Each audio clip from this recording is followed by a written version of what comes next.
And we're live. Hey everybody, it's Thursday. We're back on track. It's 1 p.m. in the Pacific. Wherever you are, whatever you're doing, I hope you're well. Excited today to talk to someone I have never met in person, but have thoroughly enjoyed checking out her YouTube and her Instagram. I'll start with this. She has a very unusual pet. I wonder if you follow her, you absolutely know what it is. But if not, you're going to want to, just for that. And that's not even the topic of today's discussion. Anyway, Bri Andrassy from Florida, fisherwoman. I understand maybe a family of fisher people. And off of a stand-up paddleboard, though, is what's very specific to the talk we're talking about today, although she fishes in a lot of different ways and has a lot of other great things going for her that we're going to talk about. So I'm super excited to bring her in. It's 4 p.m. in Florida, I believe. So she got home from an amazing day job that she has, which was so kind of her. Thank you, Bri.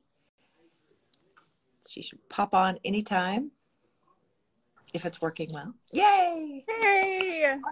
You're outside and it's still light. That's amazing. Oh, it's Florida. You can't really beat it. So welcome. Thank you for having me.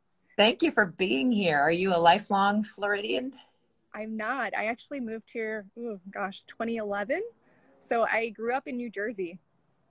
And I do not miss the snow. I miss my parents, though. Yeah, absolutely. There are ties that bind us to wherever we started, but Florida and fishing and outdoors and the lifestyle that you have and the pet that you have. We have to start just because. Oh my gosh. Your Instagram this morning, it looks like he, I think, was up to no good trouble. Yep. That is usually my morning with Sanchez. So I have a pet raccoon. It is legal in Florida, so it's just the crazy Florida stuff that we can do here. I did get him from a breeder, and I have a permit for him. So I'll put all that out there first. I bet you get those questions all the time, though. All the time. I hate to tell you, but in California, they get, kind of like carted off when they start getting in our trash cans. Yeah. No, he is a sweetheart. If anybody's ever thinking of it, I mean, he's a very specific pet to have. You have to, really want one, and I've wanted one for years. So I am very grateful for him. He's my joy. Little Raccoons Sanchez. Are darling, those little hands. Today. But yeah, talk about energy. It reminds me of a really busy little toddler or something, except so much more skilled, like running up the tree and in the trash can and then over here. Exactly. Yeah. Thumbs, he can get into a lot of things, but I've taken him on the Sea-Doo. I've taken him on the paddleboard, and he loves to swim. So good. We've had a good time. Oh, really? I never thought about whether they swim or not. Very interesting. Oh, yeah. Very well. But let's get back to you. You're amazing. I just assumed you were a full-time fisher person because you have TV shows and YouTube channel. And then I found out from my good friend who you work with, Casey, that you have an incredible day job. You teach nursing? You're a professor? I do. Yes, I am a professor. I teach undergraduate nursing. I absolutely love my students, and it's a privilege to be able to teach the next generation going out into the workforce. And we all know how hard it's been hit the past couple of years. And, I always try to stress to my students how important physical, mental, emotional health is. And for me, all of those boxes are checked when I'm on the water. So that's what got me through school. That's what got me through all of my clinical rotations and patient care hours, and, just being with patients who are going through very difficult times in their lives. And so often I took for granted that, hey, I can go outside, I can get on my paddleboard, I can get on the water and just kind of de-stress, decompress, I'd say, from all of those hard situations. But also I try to encourage my patients and my students to do that as well, because it is a holistic approach to ourselves and our health. Fantastic balance, and so true in the outdoors, but so interesting that you're a professor of nursing. And bless you, because there's going to be a huge demand, and we know, like you said, they've been hit so hard in the last few years. So glad we have up and coming new generations of nurses. That's great. Thank you. Back though to the water. Sounds like maybe it's been a part of your life for a long time. Has fishing something the family did, or when did you first get Oh into the yeah. fishing side of it? Gosh, my first memories are fishing, or I guess my first memory really was traumatic, getting bit by a crab, but those things Yeah. stick. But yeah, first keeper that I remember, where we brought it home, had it for dinner, and I felt like I contributed to the family. I was 3 years old, caught a flounder. Parents rented a boat that day, and it was just one of those days on the water. And my dad thought I had a snag. I was going over the side of the boat. I'm like, Dad, no, I have something. I really have something. And this big old flounder comes up. We had it for dinner, and I was like, why don't we do this every day? So from that age on, just fishing, being outdoors. When I moved down to Florida, little did I know how much more my love for being on the water would grow, just because I didn't have the winters, and, it's year round. I can get out there, and gosh, it's been so, so helpful for me. And that's why I try to encourage other people to get out there too. And just it's beautiful. And I know not everybody lives in beautiful Florida. But just some of those adventures that I go on, if they can feel like, oh, I want to do that one day, or inspires them to do it when they're able to. I love that. They can always visit, and there are absolutely gorgeous fishing spots all around the world that are perhaps seasonal, but available too. Well, so on a boat, probably most of the time, seasonal growing up because of where you've lived in New Jersey, but came down to Florida. At what point did you stand up paddling is the theme of our talk? Where'd you find a paddleboard? I think you were a kayaker first. Is that right? Actually, I was paddleboard first, Okay. because I was diving. So crazy Florida people again. I met some friends in college. We were going just from the shore, swimming out to some reefs, and it would be you, your dive gear, spear gun, and you're shooting fish. And with your dive flag and everything too. At least they had that. But it just blew my mind. I was like, well, God forbid if, we have sharks everywhere too. God forbid, you have a shark Something come up happens. on you. So I thought, okay, I need something to have a barrier, because we frequently have the sharks come up on us when we spearfish. So paddleboard was what I thought was the best option. So I first got a paddleboard to spearfish. And then, I was wading to a bunch of different places when I was inshore fishing. And I was like, if I just had something to get over that deep hole that nobody else could get over who's wading, this could work. So I had a decently cheap paddleboard, and I was like, I'm just going to take it across there. And so I was using it for diving, and I was using it for fishing.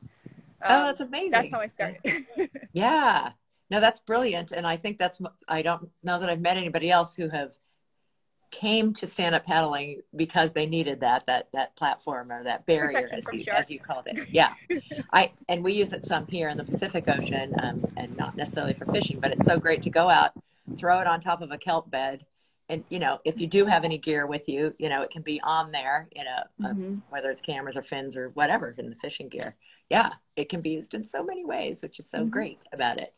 So, again, you fish off of many watercraft. I see you're into Sea-Doos and multiple people. I mean, there's so many ways to do it. But talk about stand-up paddling, what's unique. So it was this platform or barrier for you when you were kind of just doing the spearfishing and alone. What are some other things about stand-up paddle fishing that's kind of been unique? So once I got a stand-up paddleboard that was specifically made for fishing, made all the difference in the world.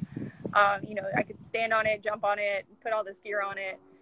So once I had that, I started going into, no motor zones, which you can't bring a motor into. So that was very helpful to get to those back remote places that people can't wade to. And my favorite thing, which you'll see a theme throughout all my different vessels of choice, I like to get towed around by big fish. And my gosh, when you hook up into a big fish on a paddleboard, it's like you're fishing and surfing at the same time. So my thing, I'm like, get towed, offshore kayak fishing, offshore, even with the Sea-Doo, you still get towed on those big fish. Yeah. And then inshore, paddleboard all day, you get towed, and I absolutely love it. So that's what keeps me coming back, because it's just that feeling of fishing and surfing.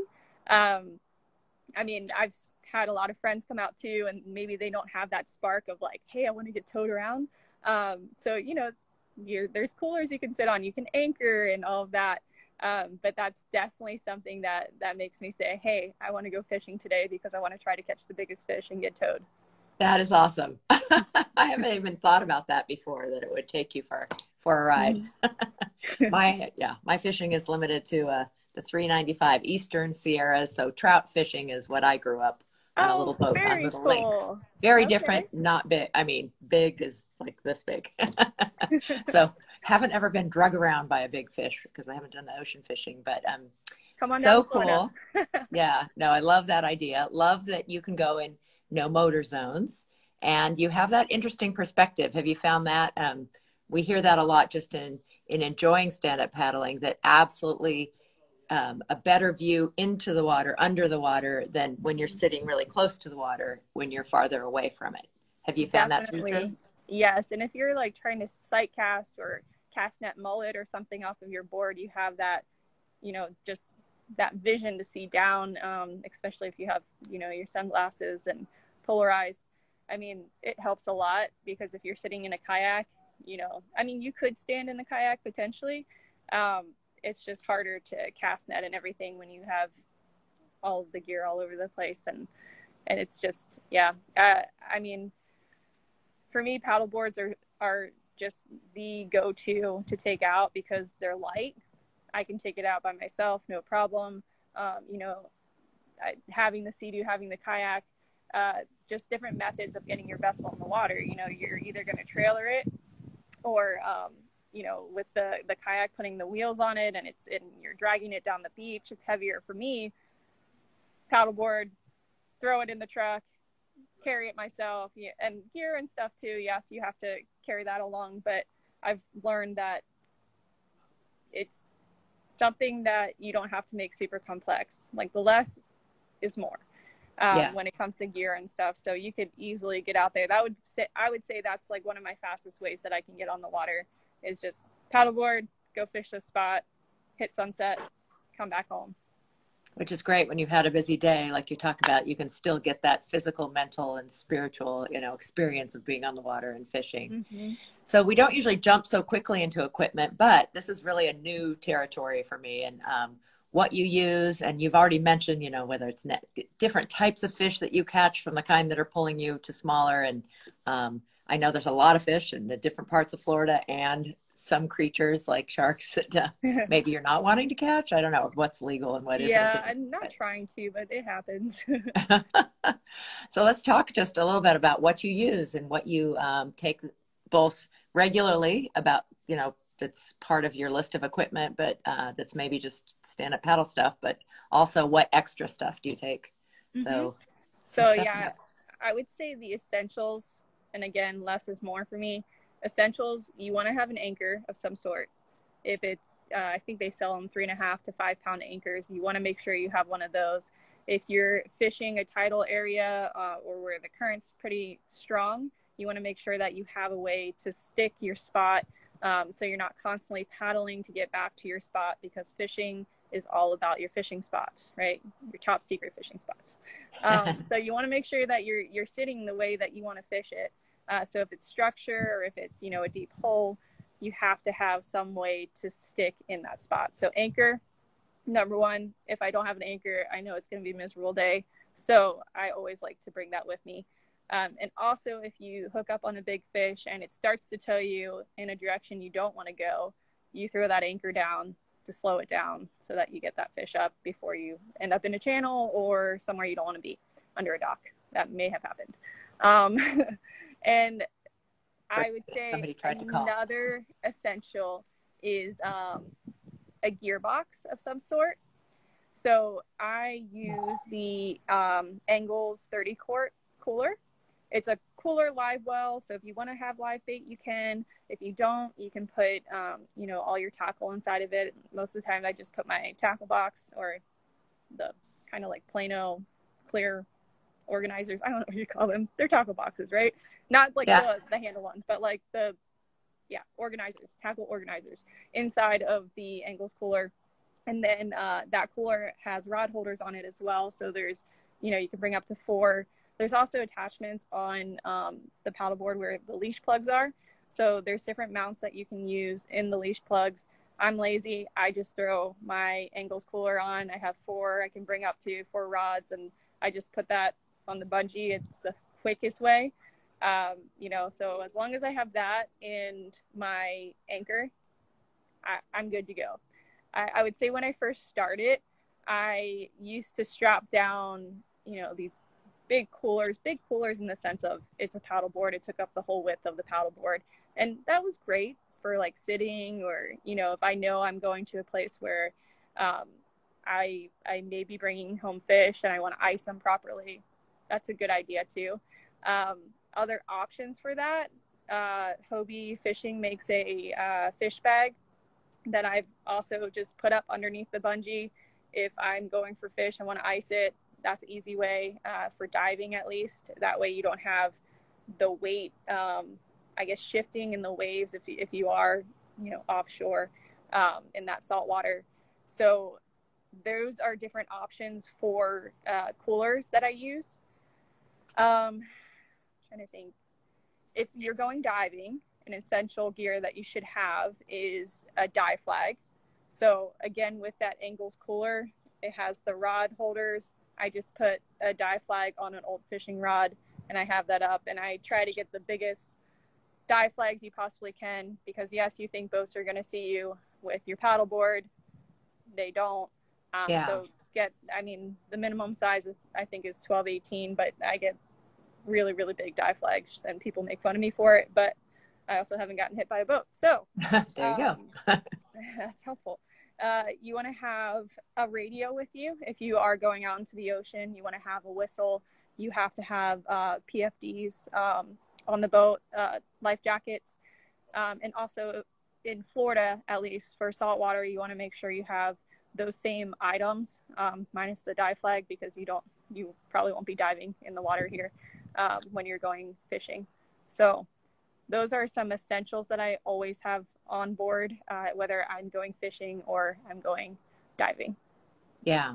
So have you usually used an inflatable? I know kayaks have both, but how about in the stand-up paddle world? I have, actually. I use inflatables. Like, you probably would think you shouldn't use inflatables, but I've never had an issue.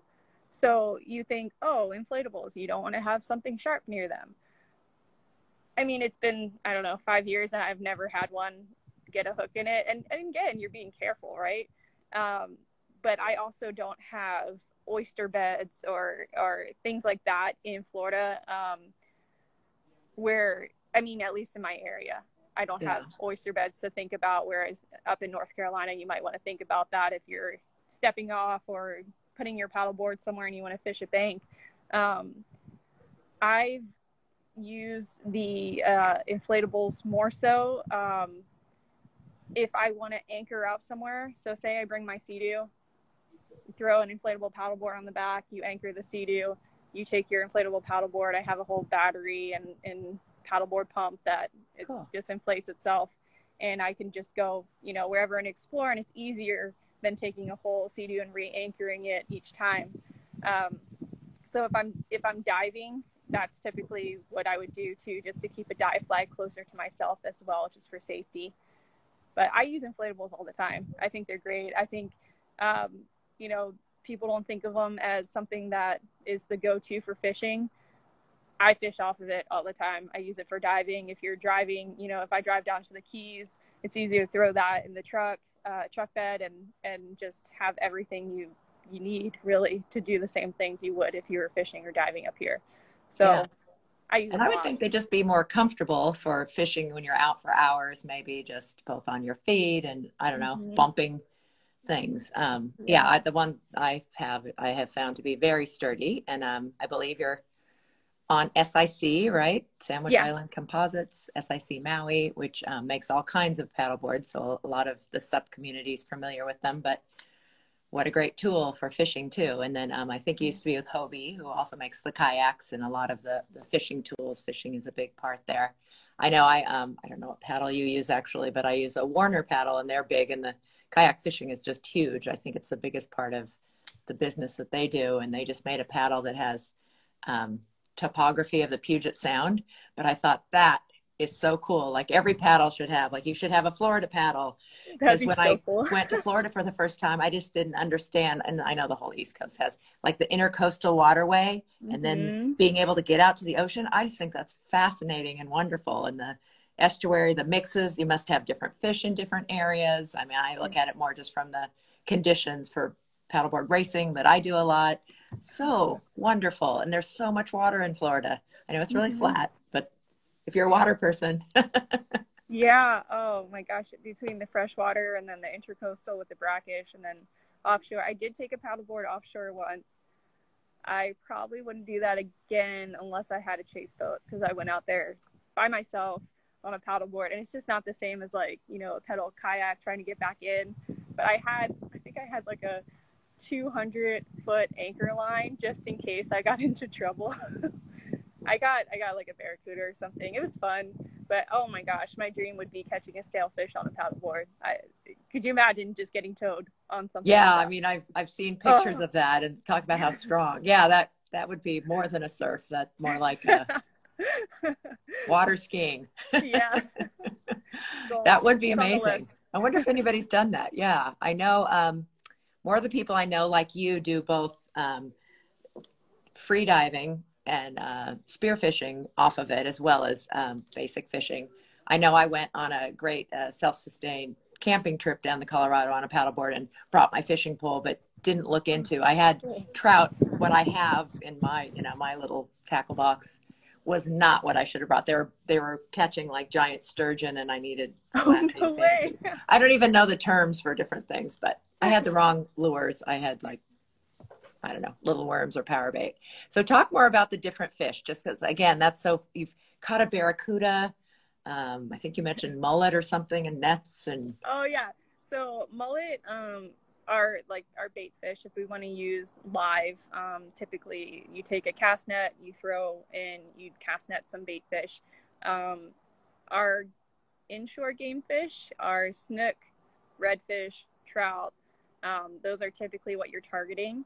And oh my gosh, I just love catching snook. That's my heartbeat when I'm inshore. Anything I can do to catch a snook, that's what I'm trying to do. So whether it's artificial lures you're throwing, or if you're throwing, you know, live shrimp or live mullet, it just depends on what you want to use to target that specific fish.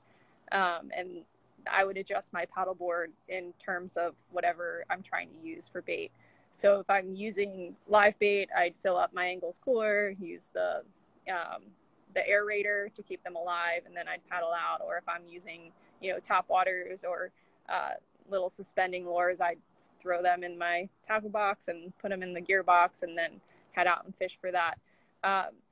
Offshore, again, I would love to have some type of chase boat just so I can stay alive. But I would love to chase some of those pelagics out there. I'd love to get a sail on it, or just anything big. I think would be so much fun. But typically when I'm using the paddleboard, I'm typically going for snook.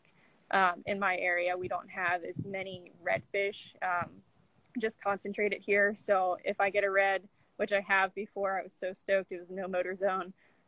You know, it's just the best day getting out there. Very cool. Yeah. So I won't ask you where your secret spots are, but what part of Florida are you based in? I'm in Jupiter, Florida. Okay. So I know that for surfing, it's known for that, but that's up the Atlantic coast, kind of north Florida? So or it's central? southeast, and if anybody's familiar with West Palm, I'm about 30 minutes north of West Palm Beach, about 2 hours south of Orlando. Got it. Okay, so down the coast a little bit more, but it seems to be a very popular place. I'm sure it's great, and I'm glad you're loving living there. We have freshwater options too, which I've taken the paddleboard to do some freshwater fishing. You know, bass. We have peacock bass, and we have clown knifefish, which are very specific to South Florida. So that's another option here. So between, I mean, the freshwater, intercoastal, offshore, diving, I guess you could say, until I get my sailfish, you just have so many options. Yeah, fantastic. So you stand up paddleboard, you fish in all these different ways. You've been in Florida since 2011. Do you travel at all? Have you fished in other places, or do you have hopes to fish somewhere else? I have fished in a few places, Panama, Mexico, Oh, primarily during the December months, because normally the conditions here are, you just don't know what you're going to get. Wind's always up or it'll be choppy. So I usually go around my school breaks when I'm not teaching. So that month I'm like, I really want to fish and I want to fish offshore, or, just not have the wind howling. So sometimes I travel during those months. During the summer, gosh, I love fishing here. I really do. And I'm hoping to be home more so I can fish it when it's at its prime in June. But that's, I guess, a New Year's resolution. Is that a thing? Yeah. yeah. That's what I'm going to try to do. Be here more to fish my home waters because I love it. So June is prime season, you said. Yeah, end of May, June. July, it's harder because bonitas start to come in. But April, May, June is when, the fish start to migrate from the Bahamas, and it's unreal. I Very promise cool. you I'm not selling Florida. No, there are I'm many so great aspects to about Florida. It's funny. summer. Yeah. No, I've thoroughly enjoyed, I've only been going since actually, it's same time you moved there, about 2011, and have had great times there for sure. So you've given us some great equipment tips and a lot of things I haven't even thought about or heard about. Fantastic. How about tips on just getting started generally stand-up paddle fishing? Yeah, so if you've never tried it, I would say find the specs for the board that you're looking at and make sure that it will float you well. So you can look at the weight capacity. If you're standing on a board and the rails, which are the sides, are underwater, that board will not float you well. So if you add gear to it, it's just going to make it harder. And I've had people just mind blown that I'm able to catch a fish off of a paddleboard because they've had so many experiences that were not great on paddleboards because the paddleboard was not able to float them. It was the wrong paddleboard for them. And a lot of them, they're not made for fishing. So if you've rented one before and you're on vacation somewhere and you've fallen in again and again, you're like, I don't know how people paddleboard. I want to encourage you to try again. Yes. And look at a board that will meet your body requirements, whatever that may be. I know for SIC, I use the 11-foot mangrove. I use the 11-foot towel fit, and they also make a 12-foot big fish, so it floats a heavier weight on it. It's a bigger board. So I took my parents out. My dad's a bigger guy, and we put him on the 11-foot, and he's struggling, but you put him on the 12-foot board, and yeah, there you go. Happy place. Yeah. So you definitely want to find a board that floats you. All that to say that. Well, and that's such a good point that you have to think about you're bringing extra stuff to go fishing. So it's not just your weight, but additional weight. Yes. And again, less is more. So don't overkill on all the gear like I did when I first started. I was like, by the time I was done with my truck, I'm like, okay, cooler, gear, all this. And I was just like, okay, I'm so tired. Am I sure I still want to go out there? So I would say, rods, anchor. What do you need to put your rods in, whatever that may be, whether it's one attachment, you want to bring one rod and have your little tackle box underneath the bungee cord, as simple as you can possibly go. Just make sure you're being safe. Make sure that you look at the regulations on your home waters. I know for us in saltwater, you have to be wearing a PFD if it's the inflatable kind. So if it's deflated, you have to be wearing it. If it's just a plain PFD, you can have it on the board. So you have to look up those specific regulations. We also have to have a whistle on person, and I believe you have to have a light on person as well.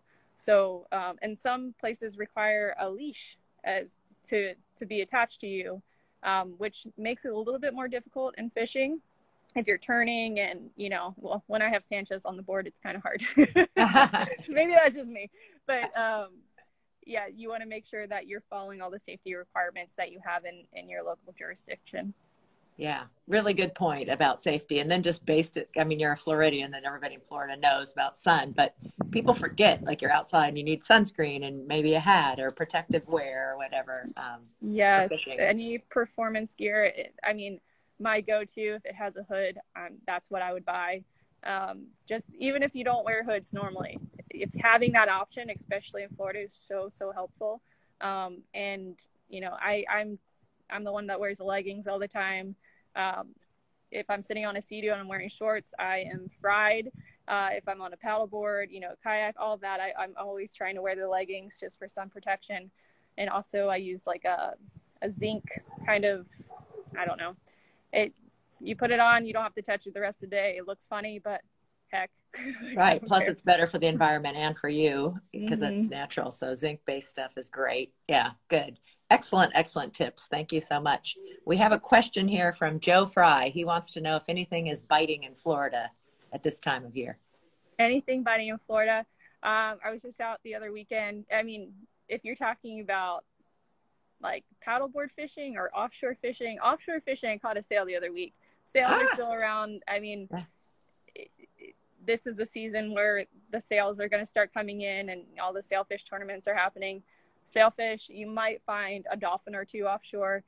Inshore, the temperatures are starting to drop with the water temp, and they say that's tied to snook feeding. I feel like it's more so tied to the current that's happening, the tide that's dropping, and the position that you're throwing. If you're, you know, lined up the right direction, a lot of fish or snook in particular are feeding in the mornings or sunset. So sometimes you just go out at the wrong time. You can't really do much about it. But, you know, we have these snook here and it's just so much fun. They're year round. But yeah, between inshore, offshore, I would say those are probably the primary ones to target right now. And then if you are freshwater, we have those peacocks and those clown knife. Yeah, fun stuff. So, you said one of your goals is catching a sailfish. Any other kind of dreams about on the fishing side of your life? I would be catching a sailfish from the paddleboard. That's a Oh, goal. that's very specific. That's right. You catch them already on your, is it Yeah. Sea-Doo or Oh, boat? that But would be a goal. That would be so much fun. Um, I I want to catch a black marlin, and I want to catch a white marlin. I got my striped. Um, yeah, the billfish have me hooked. I can't shake it. Um, yeah, billfish all day. Inshore wise, I'm always trying to beat a personal best, and right now I have the snook that was 42. So for me, it's like bucket list, but it's the platform or the vessel that you're using as well. So it's like I can catch, you know, 42 from a boat, or I can catch it from a paddleboard. What would I prefer? I prefer the paddleboard because you go for a ride. So I have different bucket list fish in terms of different vessels that I want to yeah, use. very fun. And Casey said she got lobster with you Oh, she underwater. Yeah. did. Yes, yes. Is it? I use the board all the time for diving for lobsters, spearfishing and lobster diving. I mean, it's so easy to set up, and you don't have to go to the boat ramp and, you know, put in. It's just you drive, you launch, you're there, and you come home, you have dinner. Very fun. Well, I bet you've had, even though you're young, some really amazing experiences. We know you had a little crab bite at age 3, but still fell in love with surfing at that age.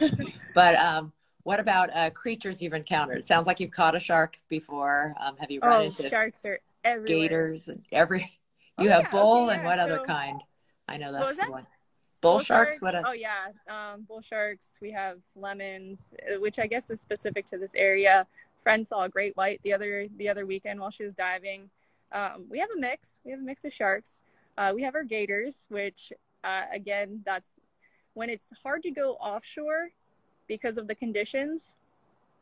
I go to Lake Okeechobee and try to catch gators legally. Of course, I have the permit and the tags and everything, but anything that I can get that will bend my rod and take me for a ride, that's what I'm going for. So, So have you not been on last a year, but gator ride? Have you actually been pulled by a yeah. Oh gator? yeah, I got one on the Sea-Doo. It Wild. was wild. It was wild. That was probably one of my favorites. It'll go on the catch wall once I complete it. But yeah, It's fun. We have some critters here. That's wild. Yeah. So I'd never thought that much, but so true about different platforms for fishing. Yeah. That how different those are. Do they have records for different types of fish off of different platforms or not necessarily? I don't think when it comes to platforms, that would be kind of cool though if we started something like that. They do with like how heavy your line is and all of that, and male, female, and I mean they do for IGFA, but I don't think they do for vessels. That's something we should start for paddleboards at least. There you go. So Sharp 4130 says, tell them about your SUP camping. Oh, okay. Yeah. So I have slept on a paddleboard in the water, not just like on land. Oh, wow. Yeah. So I started doing that in the Keys. Actually, no, I started doing that in Sanibel. Yeah, I would just go in between semesters, and that was my just unplug, and nobody can reach me. I'd go to my truck once a day, text my mom, thumbs up, I'm alive. And that was just a way for me to disconnect, because I spent so much time with patients and screen time, and I just needed to get away. So I would just drive across the coast, and I had my paddleboard, and I would set up, I'd fish, and I'd sleep on my paddleboard. And yeah, so I started doing that there. And then mini season is like a holiday in Florida where you have 2 days before the main season. So before the commercial season for lobstering, and so many hotels are booked. Everything is super expensive. I was in college and I was like, heck, I don't have money to stay in a hotel. So I got a couple friends. I'm like, we're going to camp on our paddleboards. And we limit it. We got our limit. We did that a couple years in a row. And love it. Would just go sleep on the paddleboard, anchor 2 different ways, and yeah. There's another reason for an inflatable, right? An inflatable's flat and much more comfortable. Yes. Now I haven't slept on them on the water, but I've used it as my mat on the sand, you know. Okay, yeah. Yeah, I think one of us got the inflatable, the other 2 didn't. But it was, we have so many stories from those trips, and I, you know, so many things can go wrong, did go wrong, but were resolved. And it's just like, you know, that's how memories are made. And like, I don't know. I feel like I spend so much time just on the social media side of like putting stuff together, putting it out there, that I'm like, how ironic. I'm like trying to inspire people to get outdoors and to get off of social media, and I'm using social media to do it. So yeah, it's just, those trips are so special to me because you just get away from everything, and you unplug, and you just get to see, you know, the beauty around you of just the sunrise. Or I had a manatee come up next to the paddleboard one morning. Scared me at first, but then I was like, this is so cool. You know, just having the opportunity to do that. And I just think of so many patients that, you know, their last dying wish was to just get outside and feel, you know, the wind or the sun on their skin. And it's just like, wow, I have taken so much for granted. And yes, it's harder to go and do those things. It's much easier to sit on the couch and, you know, turn on Netflix or something. But I've never once regretted going out and getting on the water, or just going outside and watching a sunset. I don't even have to be on the water. It's just getting out there and just experiencing, you know, the world around you and seeing the beauty in it. Yeah. And it's amazing, I think, to those of us who love it that much, that people were just discovering the outdoors during this pandemic. It was really a positive side effect. And I don't know if you've seen increase. We've definitely seen increase in the number of people on the water. Have you seen that in fishing? Definitely. And I've heard that from a lot of brands too, of, you know, just not only because of COVID with the product, but just so many people have just become so much more engaged with, you know, paddleboards and kayaks and sea-doos, and the units are just selling out. And it's because people have, you know, that desire to get out there and experience it, which is beautiful. It is. It's a beautiful thing. Well, as much as we'd rather be outside and just connecting, social media does help share this, and you have amazing social media. So I do want to mention BA_fishing, right? Is that I know that's your Instagram here. So be sure to follow her, because just the Sanchez stuff is enough, but the fishing stuff is amazing. All of it. You. Thank you. I don't know if the nursing professor part comes into the Instagram, but probably not. And then you've been on different TV shows from kayak shows. It looked like you were in, maybe I didn't look carefully, Croatia or something, Slovenia. Oh, I was in Poland. Yeah. Poland. Oh my God, it was gorgeous. Then fishing shows. So you've been on a bunch of different shows. So it looks like the YouTube channel is definitely one to follow. Is that the same? Yeah, BA Fishing. Yeah. Okay. It's my initials, so. That's where you will find Bri. It is interesting I have a fairly common name, and there's like hundreds of me when you go on any social media, but I assume your name's pretty unique. But yeah. So when I first created my handle, I had no idea what social media was or how to do it. I just put my straight name, Bri Andrassy, no dots, no spaces. And I had an article report me as Bri Andrassy one time. Oh. And I was like, oh, okay, maybe I get it. I totally get it. So yeah, people started calling me Brian, which they thought was funny from that. So I'm like, maybe I should change that. So BA Fishing. Keep it to Bri, or keep that underscore or a dot or something. That is funny how when you see the words all squished together without spaces, sometimes we get it. There was one of those today, I don't even remember, where I read it completely wrong because it had that, Bri could be Brian with the beginning of the last name. Okay, that's funny. So all the platforms are BA Fishing. If you search that, and my last name's a little bit hard to find, so BA Fishing, you'll probably find me somewhere. Yeah, that is smart. That's smart too. I hadn't thought about that one, because the spelling, they might not get the right number of S's or something in it. Yeah. Very good. Okay, so you guys have to be sure to follow her. Anytime you're doing something on a SUP and want to share, we do have a Facebook page that's where I started, and we tell people who we're interviewing this week. That's also, you guys know that if your friends didn't get to watch this, or anybody interested in fishing, this does get recorded and it stays there, as well as going on a couple of YouTube channels. You're welcome to have it also. But it's great talking with you. Thank you anything so much. Else about, it looks beautiful there in Florida. We are lucky to live where we live, that year round we can be outdoor water people. Yeah. So many good things. I learned a ton. I need to now go fish for some of those. We don't have a lot of those types here, but I know I could fish out in the saltwater, and that would be really cool. I should try that. Well, thank you so much for having me. I appreciate you reaching out, and I love this. I love what you're doing, and I see all these comments on here, and I just want to say hi, everyone. Thanks for you have all kinds of people are here. Thanks for joining. Yeah, thrilled to have everybody. Thank you for taking the time to do this. Again, be sure it gets recorded right away and just goes right to IGTV, and then we'll transfer it to the YouTube channels.